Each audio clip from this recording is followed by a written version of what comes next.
Oh, I'm very did confused. he not win? He did not. Oh. She won. She Wow. won. All right. I think so. forgot. Not mutually exclusive, though. No. All right, hold on. We're live. What's up, everybody? Welcome to Show Me the Meaning, Wisecrack's movie podcast. Show me the meaning. My name is Jared, and I'm joined here with the Show Me the Meaning crew. We got Jacob. Hello, hello. And Amanda. What's up? And Lux. Yo. Ryan could not join us today because he hasn't seen the movie because he was too afraid of being shot to see wow. it this Valid. weekend. Gotta go to a good movie theater. Today we're breaking down Joker, the 2019 film starring Joaquin Phoenix and Robert De Niro, directed by Todd Phillips. But before we get into that, a couple things I wanted to go through up top. So first of all, I've mentioned this a couple times. You're probably sick of hearing it from me, from those of you who listen regularly, but we now have articles at medium.com/wisecrack. We now have a partnership with Medium. We are publishing 2 to 3 articles a week, so check us out at medium.com/wisecrack. Share the articles, subscribe to the publication.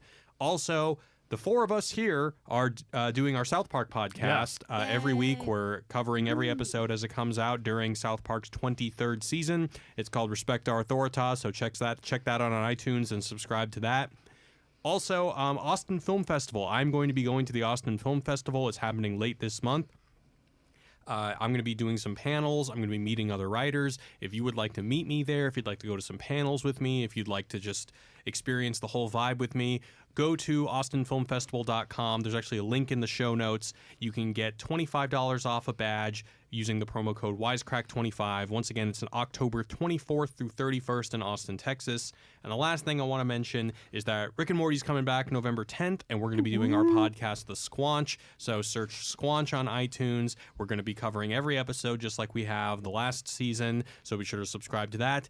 And anyway, enough with the announcements. Let's get into this movie, Joker. Let's get into first impressions. What was it like watching this movie? Let's start with Amanda.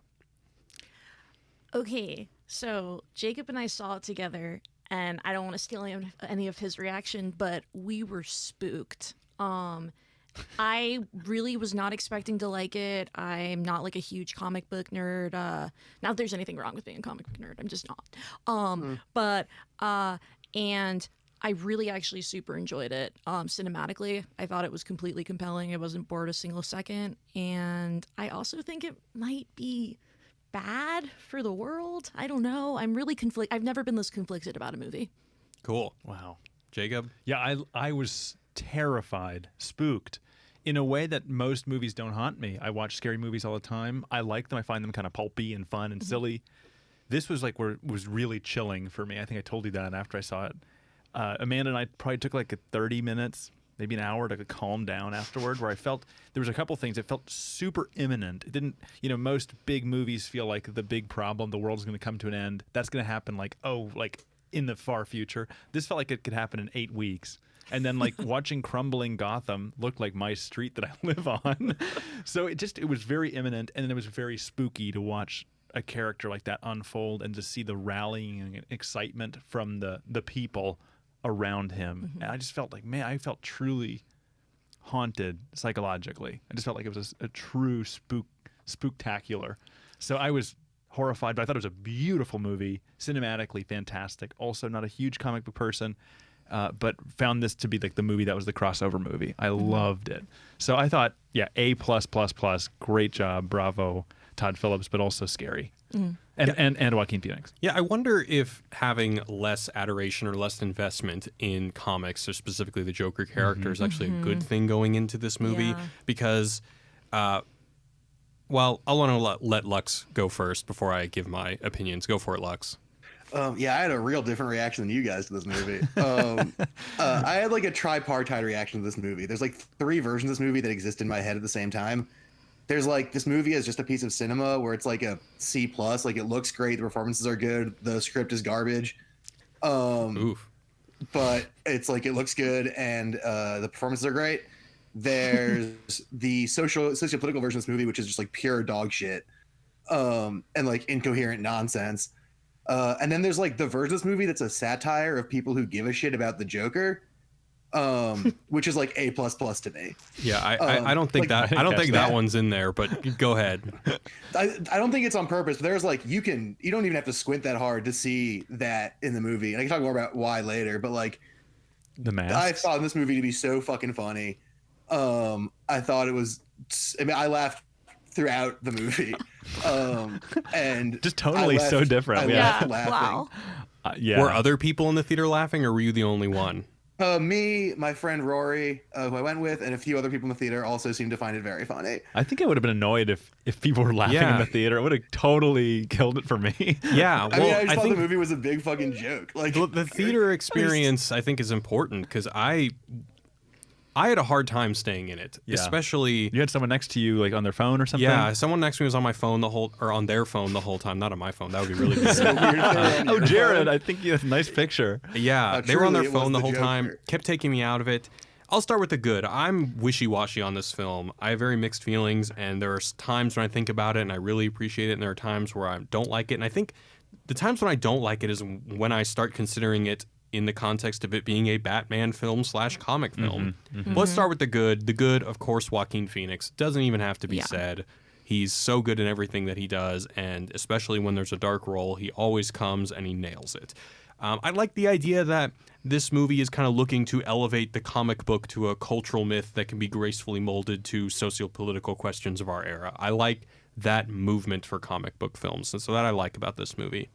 But whenever the movie would lean into the Batman thing with Thomas Wayne, and especially the end, it just reminded me that, if you know anything about the Joker, this is a story the Joker would laugh at. And I think the greatest sin a Joker movie could ever commit is to take itself too seriously. And I think that this movie sometimes dips into that. The big thing for me was the cello. Whenever Which I loved, but the cello is just, I mean, when you use a like cello, Requiem. like Requiem for a Dream, you are doing the most serious instrument possible. And if it were me, I would have replaced those scenes with scenes of him pleasing an audience with his acts of violence. Like, instead of him going to the bathroom and performing with like this cello, I would much prefer it be him doing that while people are laughing in the background, or he's pretending that or at least we see in his mind, because it seems like in his mind he's performing to an audience like Rupert Pupkin does in The King of Comedy. And so I would have preferred to see that rather than the cello, which all it says to me is you should be taking this very seriously because it's very this important. is grave, very important time. Yeah. This is a very important moment. Having said that, I think that the cinematography is great, the performances are great, it looks great. I like the movement towards comic book movies that aren't so tied to the properties or like the comic books that they were based off of, so I like that. But we'll get into more of it. Let's go a recap. So, mentally ill party clown Arthur Fleck lives with his mom in the slums of Gotham, a city that is on the brink of civil unrest due to rampant inequality. His mother, Penny, constantly sends letters to her former employer, billionaire philanthropist and future mayoral candidate Thomas Wayne, beseeching him to help her and her son. All the while, Arthur hangs on to his dream of being a comedian just like his idol, late-night host Murray Franklin. After Arthur is fired from clowning and cut off from his medication due to public services being cut, he boards a train where 3 drunk bankers assault him. He snaps and kills them. The image of a clown killing the wealthy inspires a populist movement, further fueled by Thomas Wayne's dismissal of those who can't make something of themselves as clowns. Arthur starts a relationship with his neighbor Sophie and invites her to see him do stand-up at a local club. Upon opening one of his mother's letters to Wayne, he discovers that she is claiming that Wayne is his father. So Arthur seeks out Wayne, looking for some fatherly recognition, but Wayne tells him that his mother is mentally ill and fabricated the story. After Arthur corroborates the story at Arkham Mental Asylum, it's revealed that his relationship with Sophie was a delusion. On TV, he sees that a taping of him bombing at the comedy club is the newest punchline on The Murray Franklin Show. As Arthur descends deeper into violent insanity and Gotham further into turmoil, Arthur is invited on the show. Donning his Joker makeup, Arthur accuses Murray and the rest of the wealthy of not even recognizing the have-nots as human beings. He kills Murray, starting a riot in the city. During the riot, Thomas and Martha Wayne are killed by a rioter, and Joker is applauded by the masses. In the end, Arthur is in Arkham Asylum, still laughing and still killing. End of movie. All right, guys, before we go on, I want to give a shout out to our sponsors over at Skillshare. Skillshare is an online learning community with thousands of amazing classes covering dozens of creative and entrepreneurial skills. You can take classes in everything from photography and creative writing to design, productivity, and more. So whether you're returning to a long-time passion project, challenging yourself to get outside of your comfort zone, or simply exploring something new, Skillshare has classes for you. So, Jacob, you've taken some classes on Skillshare. Yeah. Tell us about it. Yeah, Thomas Frank has a class on productivity that I've taken that's pretty cool, which helped me kind of organize my life and my day a bit more. And then I've also taken the In a Nutshell animation class. So, In a Nutshell, another amazing, cool YouTube channel that we collaborate with in the past. And they kind of walk through how they take their illustrations and animate them. So it's a really cool class. I think they actually have a second one already out or coming out too. And then I've taken some piano classes on there too. So learning how to, I'm trying to up my game on the chord side of piano because I'm not very good. I'm better at guitar. But yeah, they've got everything. Like no matter what you want to learn, just jump on there, find a class. It's all included. Yeah, in previous podcasts, I've talked about how I've taken a couple of their writing classes. The one I've found most helpful is the Writer's Toolkit, 6 Successful Steps to a Successful Writing Habit by Simon von Buoy. I recommend that one for those of you who just can't get yourself to sit down and write. So join the millions of students already learning on Skillshare today with a special offer just for listeners of this podcast, 2 free months. So Skillshare is offering Show Me the Meaning listeners 2 free months of unlimited access to thousands of classes for free. So to sign up, go to Skillshare.com/Wisecrack. Again, Skillshare.com/Wisecrack to start your 2 free months now. Again, Skillshare.com/Wisecrack. And now, back to the show. All right, guys. So I do eventually want to get to talking about the controversy, but first let's talk about what this movie is trying to say. This is kind of a bit of a spoiler for the video that we're releasing tomorrow, our quick take on it, but just You live streamers get to get it early. Yeah, for the sake of being thorough, let's talk about recognition, specifically the politics of recognition. So Arthur and his mother are seeking recognition or affection, love, the state of being recognized as a human being. Now, this is all over the film. Recognition also has a rich philosophical and political history. We've covered philosophy of recognition in a couple videos. Most recently, we did one on Rage that talks about it a little bit. We did one years ago on Destiny 2. It's all about Hegel and recognition. But just to break down some of the things in this movie. So Arthur seeks recognition from Murray, who he fantasizes as embracing him like a father. Arthur seeks recognition from comedy audiences. His mother seeks recognition and financial help from Thomas Wayne. Arthur seeks fatherly recognition from Thomas Wayne. His counselor tells him people don't care about me or you. He doesn't feel like she's seen or heard him. The masses are seeking recognition that they are human beings and not dehumanized clowns. There are also some subtle parts that point to this. These are kind of my favorites. So when Arthur is visiting his mom at the hospital and he's outside being interrogated by the police, he struggles to be acknowledged by the automatic sliding glass door. That's clever. Yeah, marked exit. I thought he was going to be just truly invisible. I was like, whoa, that's weird. And then it's like, that's an exit, buddy. Yeah. Another subtle one, the bankers on the train are initially incensed because the woman on the train they're harassing won't recognize them. They say something along the lines I'm here, of like, hello. I'm here, hello, why won't you see me? Arthur is less concerned with the political movement that spawned from his actions than by just being seen. When he goes on the Murray Franklin show, he says, I don't believe in anything. I don't care about this movement. And we see that he also tells Murray that he doesn't see him, or that Murray doesn't see him or anyone less fortunate than him. Arthur then basks in the recognition at the end during the riot. And there's also an interesting part that Modern Times is the movie that all the rich Gothamites are watching, which is a movie that criticizes the working conditions in factories, and yet the rich are laughing it away as if they're not recognizing the point. The message of the movie seems to be, if the less fortunate are not recognized, they will resort to the loudest, most violent means necessary. So what are your guys' reaction to that as the general backbone of this movie? I think that's, it's the most generous possible conceptual interpretation of this movie. Okay, go on. I think it makes sense. Like, it's a smart read. Like, I don't want to say that saying that it's like not a good read. I think it adds up and it's in the text a lot of ways.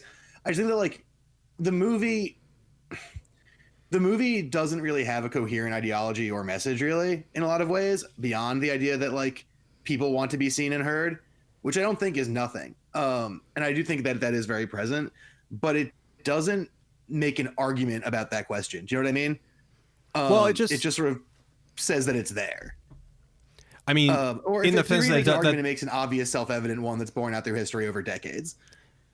I don't think it has necessarily a political platform, but I think that it is just saying that things are bad, people are being dehumanized, and they're not even recognized as human beings. And when that happens, horrible things can occur. Mm-hmm. Right. To which I say, like, why is this news?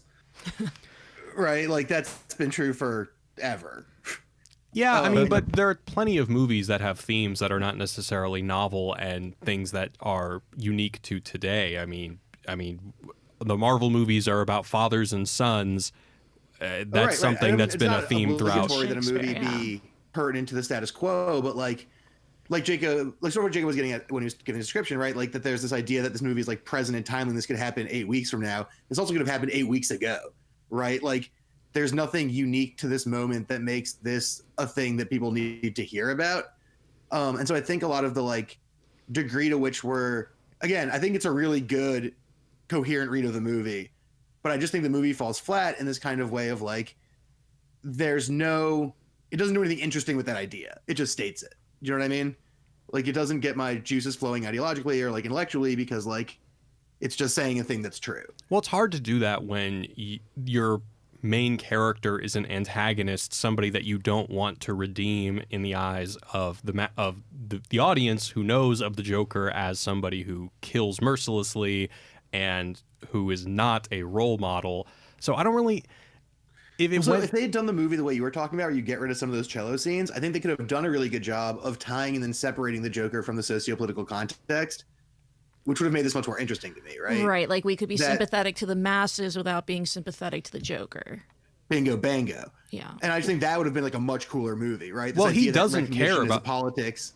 He doesn't care about the revolution, right? I mean, no, he's they he's do the recognition try to about. separate them. I mean, we can say that his acts inspired this populist movement, and we can still, and you know, I like the fact that Thomas Wayne is characterized as a jerk, because that was always one of my criticisms of Taxi Driver, which is a big influence on this movie, is that the politician in that movie isn't really a jerk. There's really nothing that he does that makes you seem like, oh yeah, he's obviously corrupt. He's obviously in the pocket of somebody else. He deserves to die at the hands of Travis Bickle. That never happens. At least in this movie, they have a clearer antagonistic force. Right, but I just think that like man was getting at, like you can have it be empathetic to the mob and not to the Joker in a way that like draws a distinction in types of recognition and types of desire for recognition, right? Like gamers rise up people on Twitter or whatever don't maybe have the same claim to like oppression and political viability as like, you know, oppressed minorities or like oppressed laborers, right? Like there are gradients of these kind of things and types of desires for recognition. And I think that the movie kind of flattens all that out into one thing. Even though the Joker doesn't care, the revolution people do, the distinction between those two urges for recognition isn't really drawn out in any meaningful way. I think there's a really cool argument to be made there that the movie like kind of gets towards, but I don't think it really lands on anything that to me is particularly like, whoa. You got to make sure that you're also not being too preachy, though. And I think that if the Joker really did have a particular political project and led the masses to a very specific political action that would better everyone's situation, I think it would be probably a little bit too much for what is still essentially a comic book movie. I'm separating them even further. They flatten their idea that everyone needs recognition to this one thing that is the same between the Joker and these people. But the Joker's version of that and these people's version of that are very, very different. I agree with Lux, and I also feel like they flatten out the like huge role that like masculinity plays in violence, because there are a lot of oppressed women in this movie and they're not like shooting people down, and I feel like that's just kind of a missed opportunity. Yeah, this movie takes a big bite out of a big complicated pie and then kind of like spits it out after like 2 chews and is like, I ate it.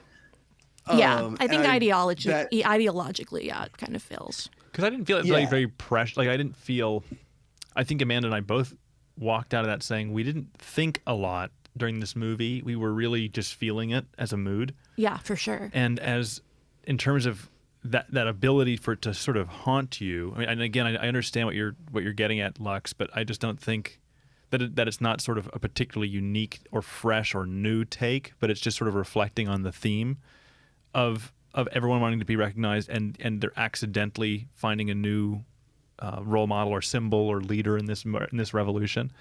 That's not necessarily new, but it's haunting to see that just reflected. You feel disenfranchised. You find somebody who's an exciting outlet for that.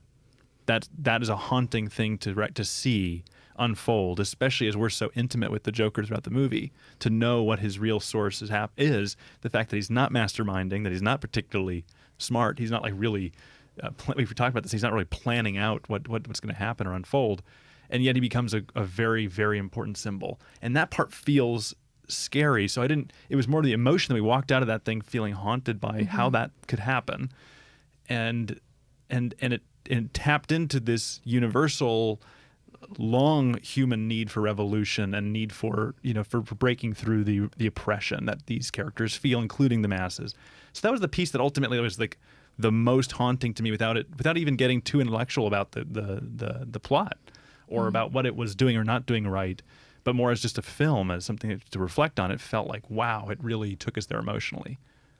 Yeah, maybe I'm just like, and this is totally a possibility. Maybe I'm just like too internet irony poisoned to have that.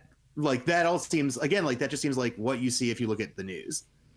Yeah, and I put that. I guess I put process. that whole voice. I put everything on suspension. I just suspended all of that, so that those voices of criticism, in order just to sort of let it wash over me and then reflect on that. And that part. I don't mean criticism towards the Joker or anything. I just mean that like we see people grabbing random weird idiot symbols all the time and gravitating towards them in need of recognition.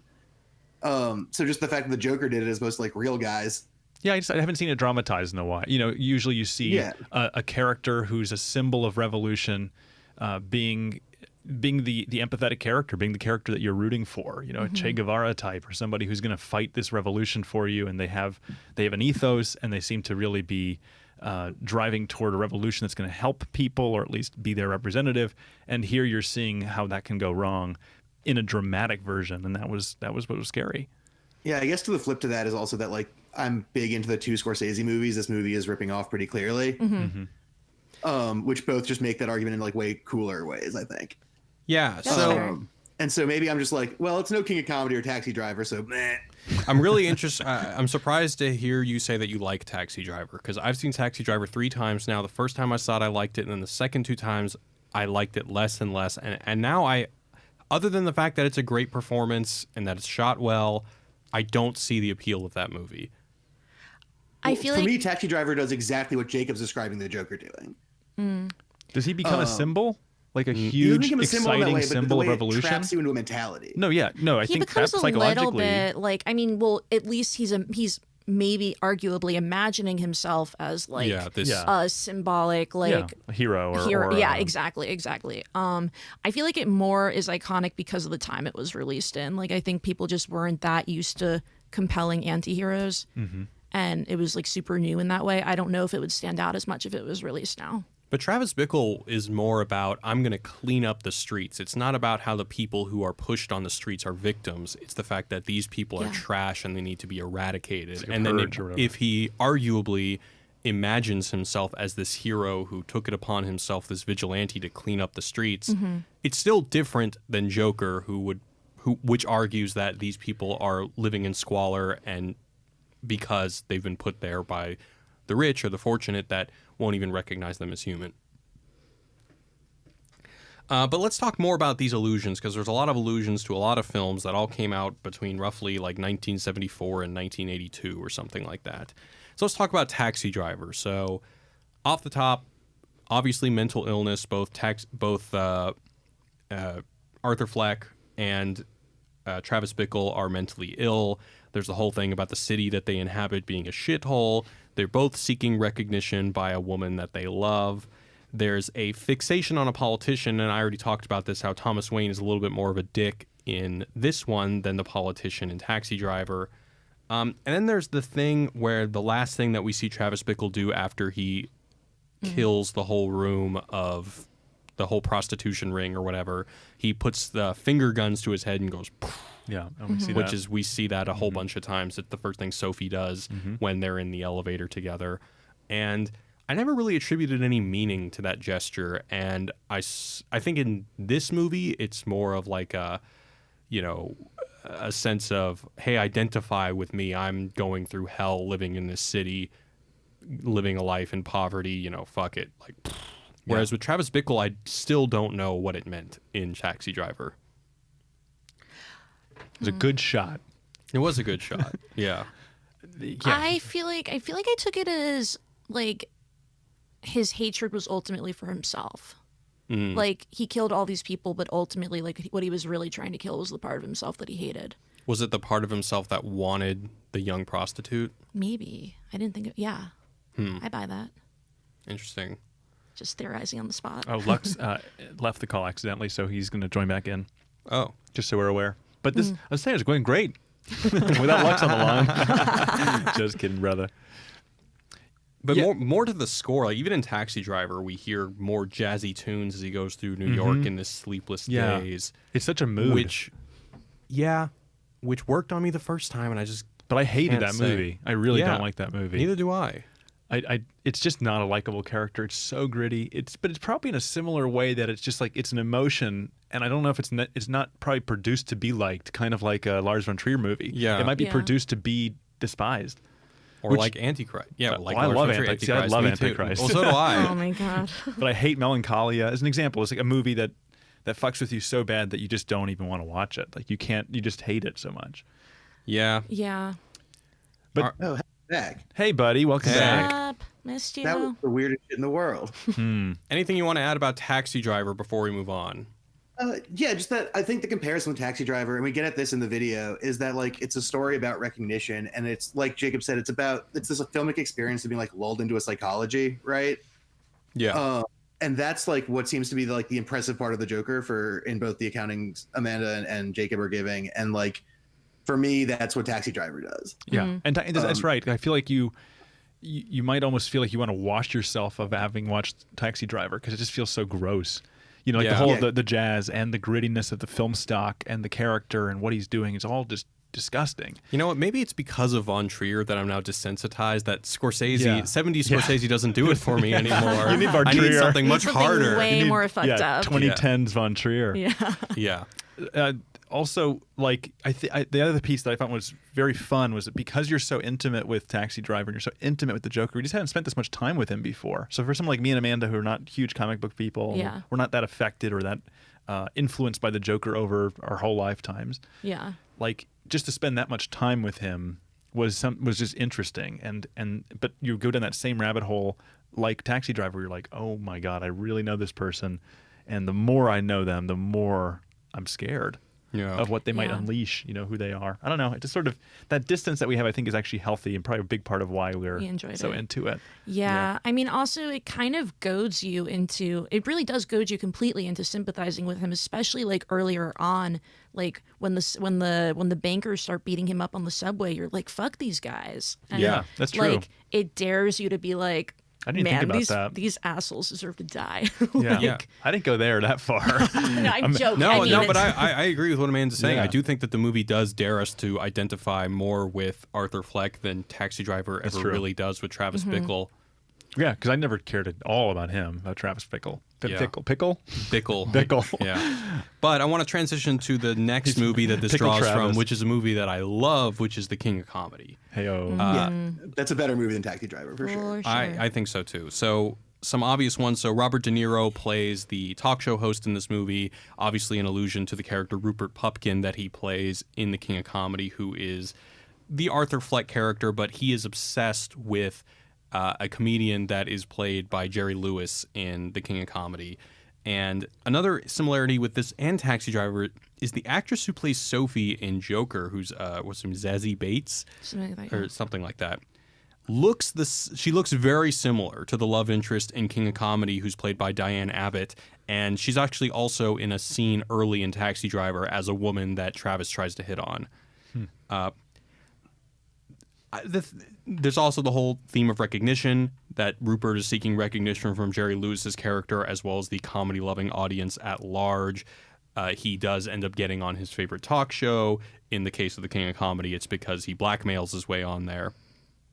The thing I like about the King of Comedy that I don't like about Taxi Driver is that the King of Comedy is kind of... King of Comedy is much more compelling because the protagonist actually like has a tangible goal, whereas the Joker does. I mean, he wants recognition, but beyond that, it's not for any like greater purpose. Like Pumpkin like wants Pumpkin. Whatever. I always get his name wrong. I think of it as Pumpkin in my head. Blumpkin? Like wants to share his art with the world or whatever. Yeah. I also just think tonally it hit the nail on the head because it's all comedy. It's all laughs. Mm-hmm. There's no cello. The cello really is what killed me. Is the thing that kills this movie for me. I said, Jared, this movie really freaked me out. So I dropped Jared off. Comes back and he's like, it didn't really affect me. And too much cello. It is true though. Jared and our messaging on our work client, he was like, too much. He was like, oh, and the cello. To which I responded all caps, so much cello. And conversation about it's totally. That's part of why I find this movie, and we can get let me know when you want me to talk about this. But that's part of why I find the movie so fucking parodic. Like, the cello is a fucking joke.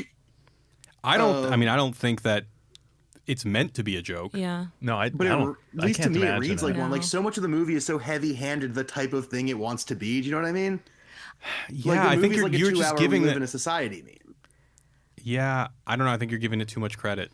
I do wonder if it could have benefited from treating itself a little more like a comedy, because that would reinforce the way the Joker keeps saying, like, my life is a comedy. Yeah. That was always my thing with the trailer, is that in the trailer it said, oh, I always thought of my life as a tragedy, but it's a comedy. And I was looking at this trailer, which took itself very seriously, and I was like, well, it seems like a tragedy. Yeah. And I would prefer it be a comedy. Sorry, what?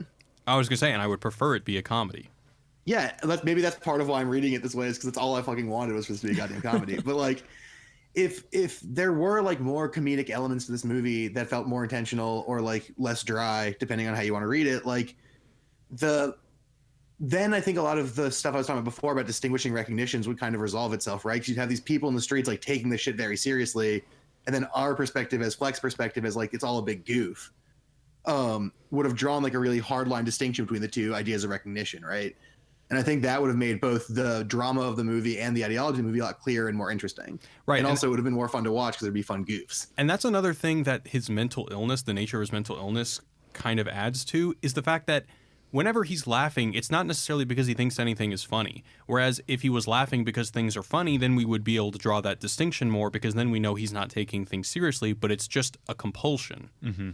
That's a really the way they handled his mental illness, I think, fucks up so much about this movie for me. But to me, it added a creepy factor of this disorienting factor, right? Like, our natural inclination anytime we hear laughter is to sort of feel like it's okay, and constantly we're being rubbed up against. We can see that he's struggling and crying and choking and hearing laughter. It's just like your mind is like, what? It's like scrambling. What's happening? Yeah, in terms of putting you in his mind state, when he's on that stage doing stand-up and he's struggling not to laugh, you really feel for him. Yeah. Oh, it's crazy. You just feel the anxiety I'm getting chills. he feels. I mean, that's again where like the performance is so unmistakable that it makes it hard to judge the movie objectively at times. Yeah. We got definitely. some good comments. Everyone's 9 out of 10, 10 out of 10. Some good ratings here. Some people saying, don't criticize the cello, and other people saying that we should write a movie. So that does sound fun. That does. Yeah. Let's do it. We'll write our version of this. Yeah. I mean, hey, there are some days I like this movie a lot. So let's talk about Network. One of the best movies ever made. Yes. Yeah, the best movie. Yeah. Yeah. So the shot at all the TVs at the end after maybe Chinatown. One of the two best movies. Those are both great ones. No. So the shot of all the TVs at the end after Murray is killed is lifted from Network. And I think that it's mostly surface level. I think that the big thing that is taken from Network is that Arthur's speech on the Murray show is akin to Howard Beale's I'm mad as hell speech. Yeah. Basically saying that you've got to assert that you're a human being, God damn it. Yeah. It's the same exact sentiment. We were talking about that on the car ride home. It's the same sentiment. The screens was so good. Yeah. So good. I don't know if there's much more than that, but that was like, it's the spectacle, and immediately that, I think it was like the immediacy and the speed too, with which his fame sort of propagated, right? As soon as that happened, because of the media, because of that news cycle, he became an instant hero. You And know- that was the acceleration that was also scary. And that happens Yeah. in both Taxi Driver and King of Comedy. You know, I almost wonder if we should take him at his word when he says that he doesn't believe in anything, because when he's on the stage, he kind of seems like he does, right? Like he kind of says a mission statement. He definitely, but I don't even know if he's aware of the social movement. I think that that's just what he's personally feeling. Yeah. Yeah. And I mean, the mission statement, right, honestly is internally incoherent within the plot of the movie in the sense that he's like, the world's fucked up. You ignore all these people. It makes them all go crazy and angry. But in his personal experience, that's literally not why he's crazy and angry, right? He's crazy and angry because of all the child abuse. Spoilers. But like, Well, we've done a lot of spoilers. yeah, fair enough. That was just pure reflex. But like the movie says, like society makes people crazy and fucked up. This guy is a symptom of that, but also is like, actually, it's not. He's not one of those. He actually has a specific causal relationship. And obviously, there's a societal relationship between like child abuse and domestic abuse and all that. And there's a whole system of networks of power that create that context. But within the context of like the movie and how the movie's framing stuff, those two things are pretty unrelated. And so it's a weird choice to me to make it as though like, hey, it's me, the jokester. Everyone's crazy because society's crazy, except me. I'm crazy because I got hit in the head a bunch of times. I do feel like the best is argument weird for to me. this movie as a comedy is when he says people need to be more civil, and like 5 seconds later shoots the guy in the head. Yeah. It's just that Yeah, I mean, that can't possibly be taking itself seriously, right? I need to see that. I need to see the scene again. Yeah. I mean, that Yeah, makes that's sense. the thing. It's like Yeah. it's hard to tell. I would love to watch this movie again and get Lux's reading that it's all deliberately kind of a farce and that it is Yeah. more of a comedy. I would love it if I was totally missing that, because Well, at just least think to about me, like there's those scenes where like he like when he climbs in the fridge, or like breaking up the most visceral violent scene in the movie with a midget joke. the thing is, none of the movies that this was inspired by are comedies. I mean, maybe The King of Comedy is, but Taxi Driver isn't. Network, I guess, kind of is. Network's funny. Yeah. But Mean Streets It isn't. ain't no hangover. Yeah. But even if this were like a drama that uses dry comedy to like make a satirical point, I think No, we've that's seen, a we fair love those description. kinds of comedies, but it's, Yeah. I don't know if I could. Yeah, maybe it wouldn't be too crazy for Todd Phillips to go there, but I just didn't feel it that way at Yeah, all. no, definitely Maybe in it's the tone theater. though. Like, I mean, if you got a theater full of people laughing, like, it probably just takes one laugh to be like, oh shit, maybe I'm getting the tone all wrong. Yeah. In our theater, everyone was like, oh shit. Yeah, I mean, in my it's theater- definitely in my always a theater, huge part someone of was it. just Like, checking some of their my phone all the favorite- there's some time. movies that I thought were like incredible, where like actually I just had a great time in the theater, and then I watched the movie and it was like just okay. So definitely theatrical stuff definitely contributes to all that in a huge way. I even feel like if I had gotten out of the theater and Jacob had been like, that was dumb, I wouldn't have been as like shaken up. It was that we were on the exact same level. So it really does show that like who you go to the theater You know, with matters. It changes Oh, it the makes a experience huge totally, difference. completely. But yeah, because I think we were both just spooked, and everyone coming out of the theater seemingly was like, ugh. Or Yeah. at least we were. I mean, Yeah. we were really shaken. But it was all that cello. All that cello, man. You said something earlier that I wanted to come back to. Something that was funny. What was it? Talking to I me don't or think- Lux? Yeah, to you. You said something earlier that you wanted to kind of a reading on this film that was a little. I'll come back to it. I can't remember. Okay. Well, next thing I want to go to is just the what's real and what's not real. So obviously the part with Sophie is not real. It's interesting that in both King of Comedy and Taxi Driver, the end is questionable, and both reflect on the sensationalism of the media, which we talked about before. There are some other things in the movie that I was curious if you guys thought could also be questioned. So is the whole scene with him on the Murray show faked? Because it seems odd to me that Arthur admits that he murdered the 3 bankers and that Murray believes him pretty quickly. It didn't feel fake to me. Yeah, it'd be hard for that to read as fake given what happens in the rest of the movie. Yeah, Unless I mean, all of that's fake. And then I actually kind of thought that might be what happened, is that the end is the cut to he's been in Arkham the whole time just being a crazy guy. right. I wasn't sure about the Um, Arkham scene. Like the Arkham yeah. scene we were talking about, like what is was he there before? There's a scene where he kind of like bangs his head against the glass, and we're like, remember earlier in the film, it's like Yeah. a flashback. I'm like, Yeah. is that now or is this before? Yeah. I think we were saying, like you mentioned, Amanda, like once he sort of dons the makeup, it's sort of like that's who he is now forever, in a Yeah. way, and like is he in a place where he's just sort of in the asylum and he's just a normal guy again? Yeah. yeah, I that was- kind of hated that. I kind of didn't want to cast doubt on what The we ending? had just seen. Yeah. Oh, right. Well, I was like, maybe the whole movie was like in his head. Yeah, exactly. Well, the I other mean, that's kind of what the ending says to me, except that feels so silly given Yeah. everything else about the movie. Exactly. I mean, I've heard people cast out on the fact that the whole revolution at the end might have been fake. Yeah. But what about the photo that he looks at? He has a photo of his mom when she was young, and on the back it says, "You have beautiful eyes," from Love. Thomas Yeah. Wayne.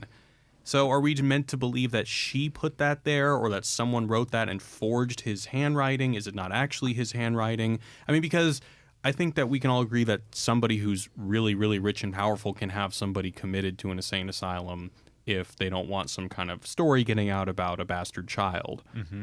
So For sure. did you guys think that there's still I some thought it was ambiguity? ambiguous. I thought there definitely was a Super little bit ambiguous. because I thought like it just seemed a little it seemed so suspicious, right? That she had such a clear story for him. He seemed so prepared with his story about like this kid being definitely not his child, and then that moment again, but a lot of it was like this unreliable narrator. Like, what are we seeing here? Right. Like, what picture is that? I mean, is that really his handwriting? It was beautiful handwriting. So I thought, like, is that really Thomas Wayne's handwriting?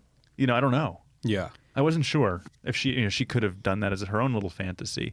But then Yeah, that's what I was he thought. adopted after all?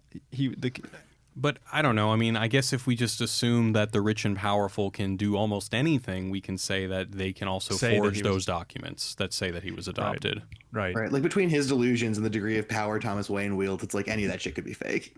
Yeah. Yeah. All right, last thing I want to talk about is the controversy. Oh, I have one more thing that might have been fake or not that I want to get y'all's Oh, opinions yeah, out. sure. That's cool. There's just some wild set deck, and in particular, the headlines on the newspapers are really absurd. I don't know if y'all were reading them. Mm-mm. Oh no. But they're all sort of like killer clown madness sweeps Gotham, or like clowns going wild, and things like have that that. series. That were like kind of silly and weird to me. And I was wondering if that's part of.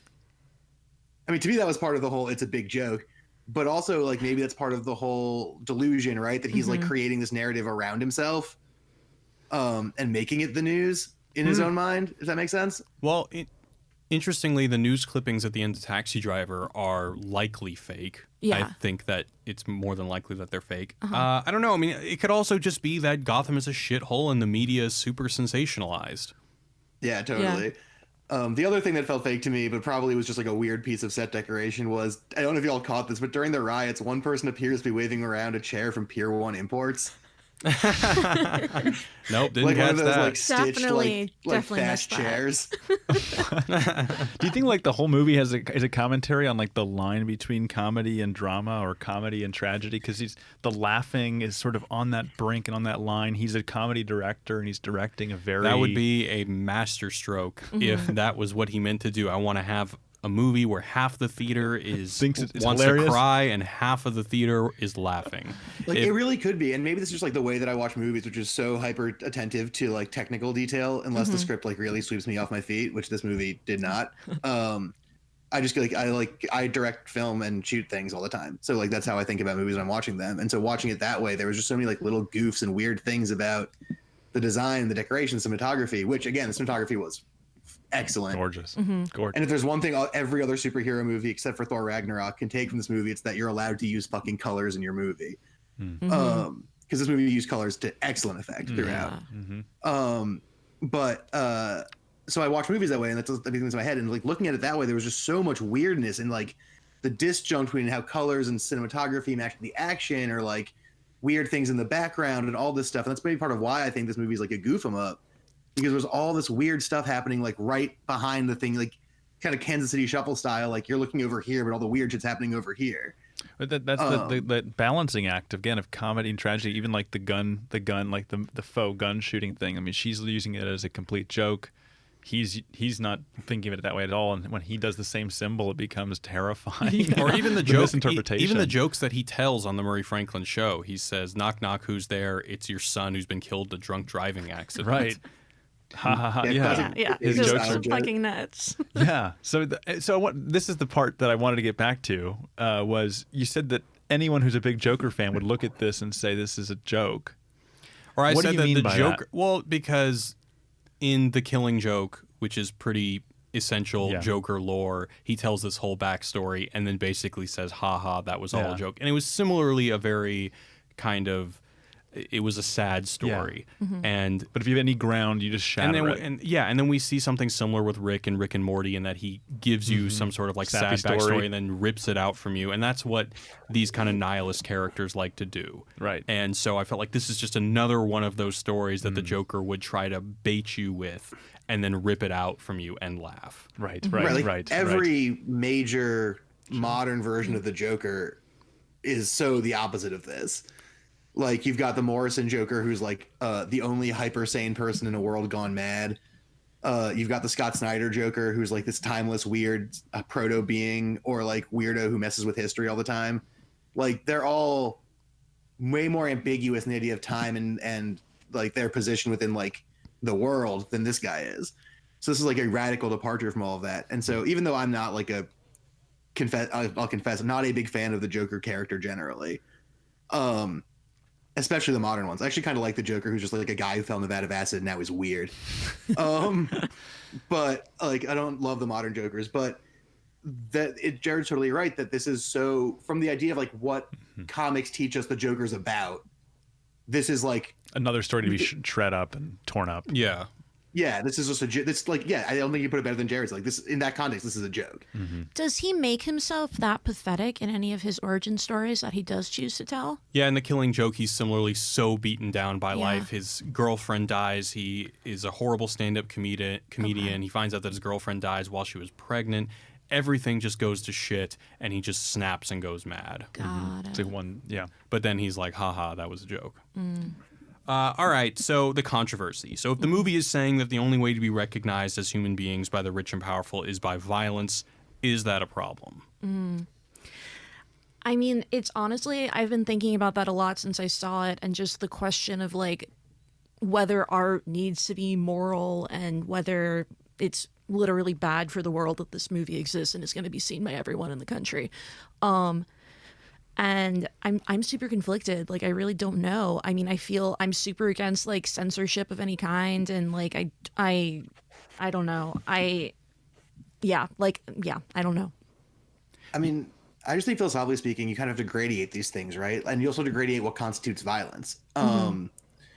Right? Like a big, loud, angry protest at a factory that isn't paying its workers probably is a good thing. A big, loud, angry neo-Nazi march down the street from my house, not as cool. And so like there's a gradation here, right? And there's also other forms of violence, right? Like there's actual like riots in the streets, violence, a lot of things that happen in Hong Kong, which probably we'd all say is relatively justified. Sorry, China. That don't ban us. Yeah, please let us have our podcast. We're already banned. YouTube's banned.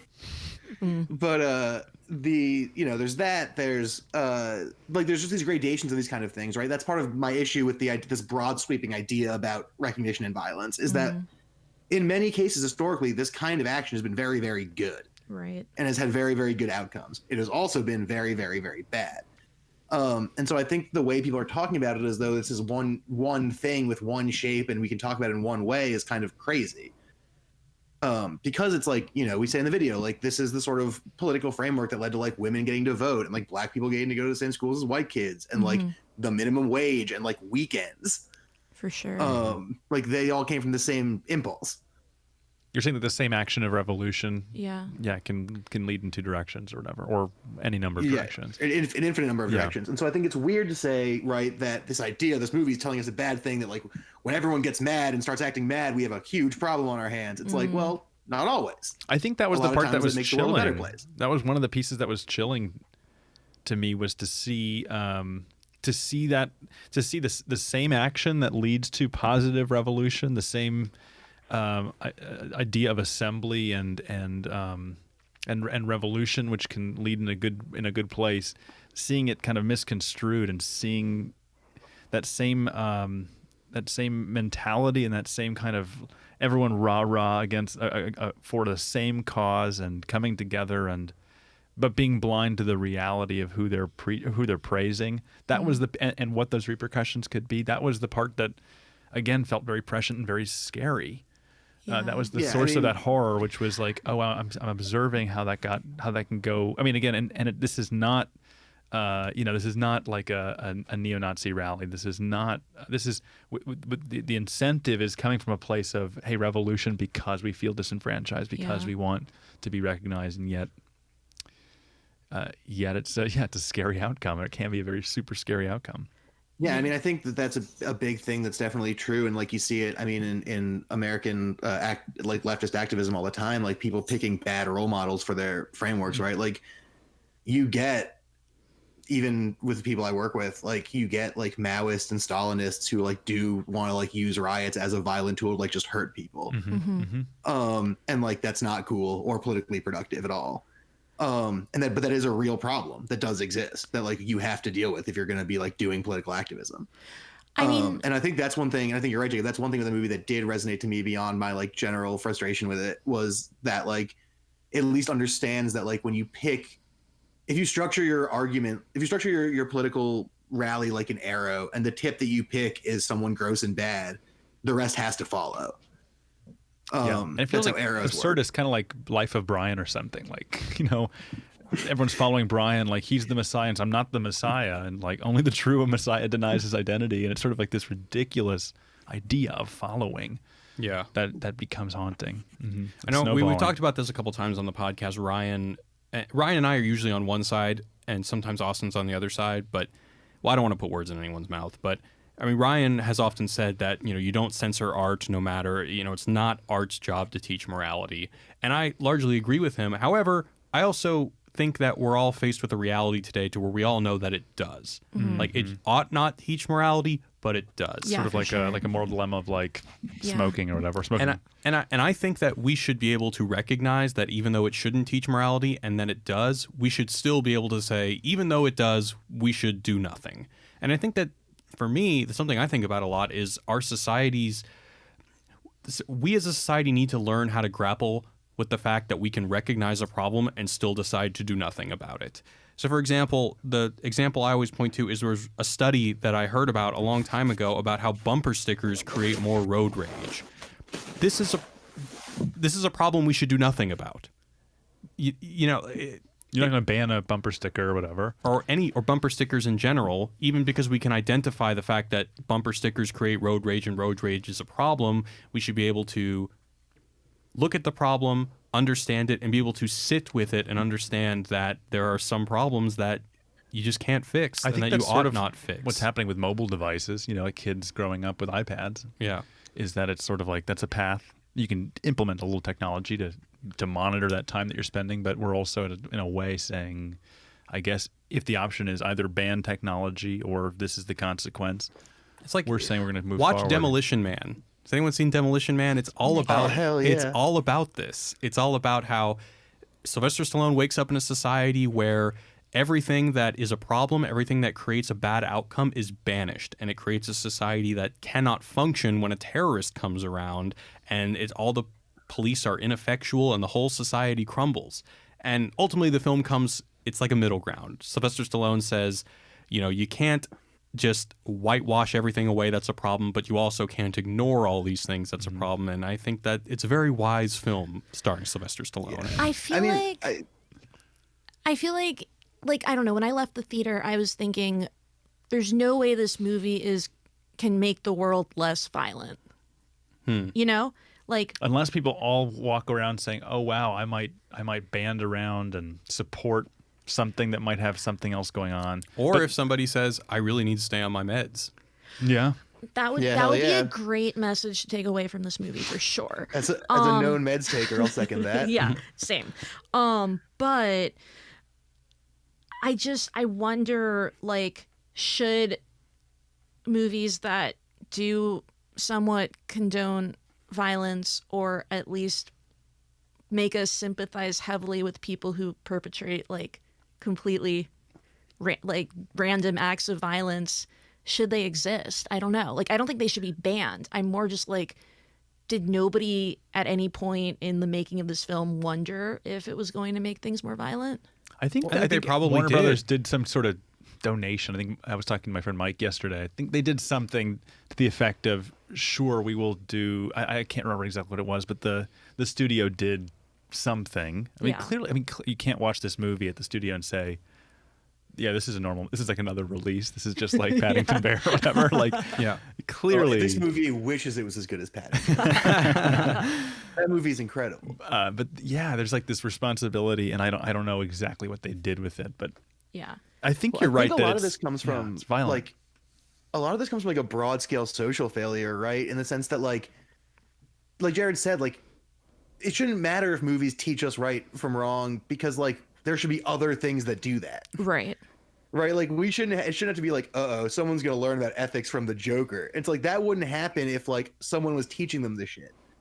But we don't I have think it's a- religion no more. Yeah. Yeah, it's like broad social failing that like Movies I mean are one big thing that like religion. bothers me that I complain about all the fucking time is this idea that like every possible like position and argument is always equidistant from the truth and that we're all just working towards a truth but starting as far away as each other, which just isn't true, right? Like some people are more right than others and there's more effective ethical frameworks than others, and like these are the kind of things that like people should be forced to challenge and think about and reconcile with, but they're not. And so because they're not, they just fill that vacuum with whatever they want, and so that means that things like the Joker or any other movie can fill that slot. So the danger that sort of Amanda's isolating exists only because like we're not doing a good job at like giving people other ways to learn this shit. Like as an example of Joker, like where is Joker going to learn? Where was he going to learn his morality? Where was he going to grab that from his experience right, and background? like- I guess I guess think this is the cautionary tale, I right? think Lux would have argued that the social services didn't need to be cut; they needed to be amped up. Hell yeah. For sure. Tax Thomas Wayne, give the Joker more She wasn't meds. listening to him. All right, let's go into the mailbag. It is past 5:30. If you need to go. Oh, okay. I'm good for a little more. Okay, so we've got a couple emails about the Joker. So this one is from Dan. By the way, you can hit us up at movies@wisecrack.co. So this is from Dan. Dan says, seeing as you're going to be covering Joker this week, I had a question about the controversy surrounding it. My question is regarding what you think this movie is, why you think this movie is the center of this discussion. There have been plenty of works throughout history that have focused on similar themes. For example, why was nobody making these comments when Breaking Bad was the biggest show on TV? That show was all about a guy who was driven to a life of despicable activity by a society that had wronged him. In that case, he was wronged by a medical system that pushes huge bills upon people who have no realistic way of paying them, similar to the way Arthur's therapy and drug prescription funding was cut. Why is Joker specifically getting all this attention when things like Breaking Bad and Taxi Driver exist, but no one talks about the possible negative consequences of those? So what do you guys think? Because a dude dressed up as the Joker Yeah. shot up a Oh, movie that- theater. Yeah, for I think it's sure. Joker and Aurora, yeah. Yeah. Also, the people dying in Breaking Bad were members of like, you know, the underbelly of society that most people didn't necessarily relate to the way they might relate to the people who the Joker kills, I think. Is that part Right, of like it? the movie asserts a causality that it admittedly is way more relatable than Breaking Bad. Yeah, for sure. Like we're definitely not all Well, and they're in theaters. Don't forget, like we're talking about a sort of a public terrorist act, right? It's a Yeah. different story in that people are congregating in a way that everyone's watching at home on AMC or something or Netflix. Totally. And we're not all fucking chem teachers with cancer selling meth to save our family. Like, but I think we can all agree that there are times where we felt like society's kind of let us down. Like to go back to the meds thing, the fact that to pay so much for mine fucking sucks. And that shouldn't be the case. And so that feels like a social failure. And so like you can empathize with a lot of the ideas in the Joker. And so it's sort of easier to imagine a straight line, kind of what Jacob was getting at earlier, a straight line from like, hey, here's the problem of society, it's falling apart, to hey, we're all angry, we're gonna dress up as clowns and kill Thomas Wayne. also, Like this, the straight line's pretty clean there, and so it's way easier to imagine a like terrifying outcome than it would be otherwise. for sure. Also, the change on Breaking Bad was so gradual that it wasn't as shocking. In this movie, it was deliberately really shocking when he became violent, you know? Yeah. Yeah, I mean they had a big snap. Although fucking the needle drop of fucking Rock and Roll Part 2 by Gary Glitter was some There truly was great insane music. shit. There were some weird little cues like yeah, that. for sure. Also, that was the pretty funny. movie's a joke.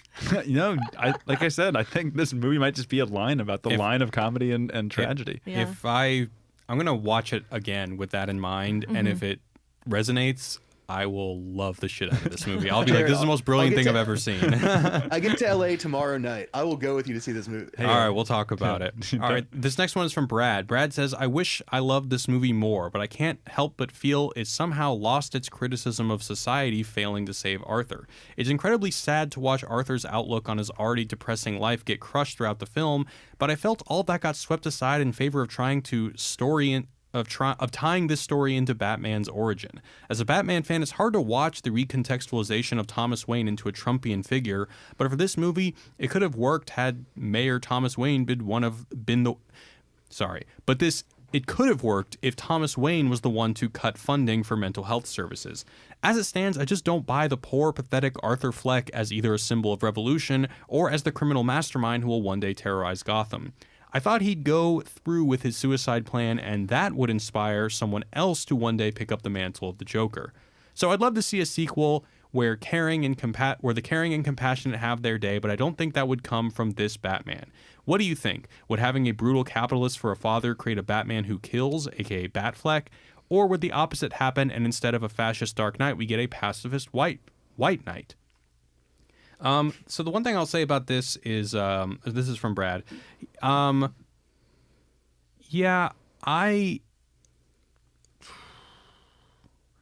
First of all, I don't really think that we're supposed to believe that this is the Joker that Batman will one day grow up to fight. He would be too old, right? I always thought of this as this is the beginning of the Joker mythos, that one day some other insane person is going to look back to these riots and look back to the figure of the Joker that inspired so much chaos, and he's going to use that figure as the inspiration for his persona. That's how I've always ran it. For killing Thomas Wayne that way, sort of as a avatar for a Joker with the masked rioter. Well, it's only I believe only in the Tim Burton Batman that the Joker kills his parents. Usually it's just some guy. I think it's some guy named Joe Chill. He kills. It's usually Joe Chill. Yeah. But yeah, I mean, I kind of agree with that idea, Jared. That like this can't be the Joker, but like that the symbol of the Joker as attached to the death of Batman's parents like becomes a very obvious symbol for whoever becomes the Batman antagonist to take up. Like, it's me, the ghost of the guy who killed your parents, kind of tangentially. Haha. Seems like a viable symbolic jump. Yeah. Yeah. All right, this next one's from Jake. He says, "Hi, everyone. My name is Jake, and the scene with Thomas Wayne on the television calling the poor of Gotham clowns really stuck out to me. I'm studying to be a history teacher, and Thomas Wayne seemed to embody the philosophy argued in Andrew Carnegie's book, The Gospel of Wealth. For those not familiar with the text, during the Gilded Age of the United States, the income inequality gap was so massive, with monopolists like Rockefeller and Carnegie controlling almost every aspect of life, such as oil, steel, railroads, banking, urban planning, and politics, leaving the average person or poor people to be just pawns to their every desire. Wayne says that as mayor, he will lift everyone out of poverty in Gotham, and his attitude reeks of the belief that the philanthropy of the wealthy is the only charity or outside assistance that is needed, as suggested by Carnegie. Further, the rich members of society, because they are rich, know better than the poor commoners on how to run a society because they have succeeded in said society. I was wondering if you agree with my reading of Thomas Wayne. Thank you guys for everything you do, and keep up the awesome work." This is exactly why I wanted to like this movie so bad. Because this movie fucking goes at the lie that rich people are going to save everyone. For sure. Which is a thing that you guys all know, think is insane. And so as soon as that shit was happening, I wanted to like this movie so much more than I did because of that. Because I do think that's a totally accurate read, that they're positioning part of the failure as this idea that everyone accepts that Thomas Wayne, rich man, knows what to do because he's Thomas Wayne, rich man. And I think that that's like a huge part of why, like, I think that's one of the more sympathetic parts of the movie to me, is this idea that like by defaulting to like doing what the rich people say, look what happened to Gotham. It fell the fuck apart, and social services get cut, et cetera, et cetera. Like, what is Thomas Wayne going to do to fix that? He doesn't seem like the kind of guy who's going to be like, tax me more, please. Totally. Yeah.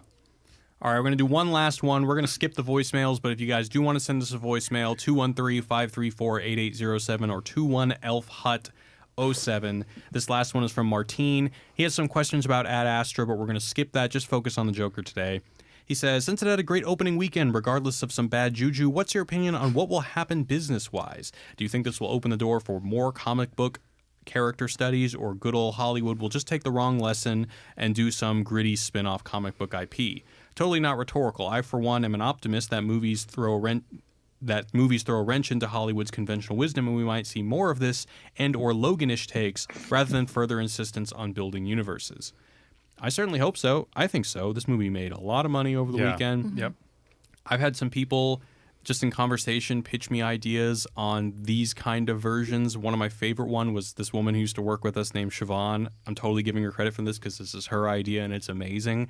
But she wants to do a Star Wars movie called Palpatine, and it's about Palpatine as a young lawyer in the Galactic Senate. That's great. And he becomes from a idealist to a cynic who will one day become a Sith Lord. Brava. I would, Siobhan. yeah, Awesome. I would pay to see that movie. rules. Fuck yeah, Totally. And I would love to see all sorts of movies like that. You know, just like the Lincoln Lawyer, but in space. Hell you know, yeah. why not? If it takes a comic book character to get people to the movies, and we can make good movies again, that sounds great. Yeah, That sounds terrific. Does sound like a good compromise for sure. That's, I think, what happened here. Todd Phillips Yeah. like, I want to make a really good movie. They're like, you can only make a good movie with a big budget if it's a comic book movie. And it's like, okay, I'll Yeah. figure that out.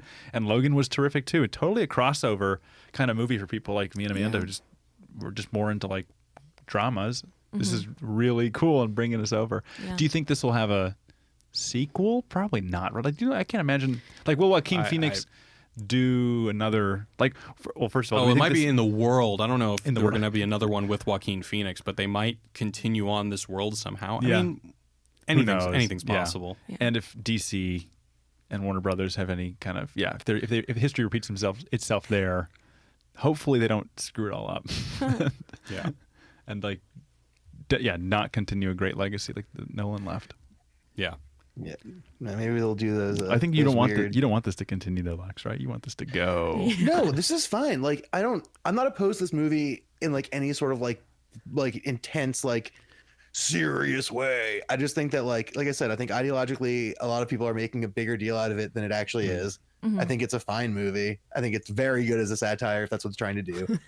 But I think that it's cool to make ambitious alternate frame comic book stories. That's what I like about that's the comics I like are like that, right? Like the only Batman books I like are the one where he's like straight up a detective. Where it's like gothic noir shit, not like superhero stuff. Like I like that with all comic book stuff, and I think it's a really easy in.